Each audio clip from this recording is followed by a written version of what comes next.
భక్తులకు శంకరుడు ఏవివ్వగలడు అంటే తనకన్నా పై స్థానం ఇవ్వగలడు. తనకన్నా పై స్థానం ఏముంది కనుక అంటే ఆయనకి కోరిక తీరక కాళహస్తిలో తాను కిందుండి కొండ మీద తీసుకెళ్ళి తిన్నడిని కూర్చోబెట్టాడు. అందుకే కొండ మీద తిన్నడు ఉంటాడు, కొండ కింద శివుడు ఉంటాడు.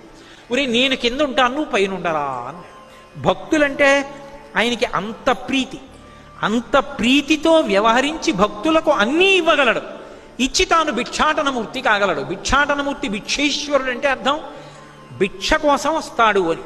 భిక్ష కోసం వచ్చాడు అంటే తనకేమీ లేనివాడు అని. తనకేమీ లేనివాడా? అందరికీ అన్నీ ఇచ్చేశాడు కాబట్టి తనకేం లేనివాడని కాదు. ఉరే నీకు అన్నీ ఇచ్చాను, అన్నీ ఇచ్చానని అనుభవిస్తూ ఉండిపోవడం కాదు. నీ బుర్రలో నాకు చోటు తరించిపోతావు, మళ్ళీ పుట్టవలసిన అవసరం ఉండదు. నీ బుద్ధిని నా చేతి కపాలంలో భిక్షగా పెట్టరా అని భిక్షాటనమూర్తి మన ఇంటి ముందుకొచ్చి నిలబడతాడు మహానుభావుడు ఉదారు.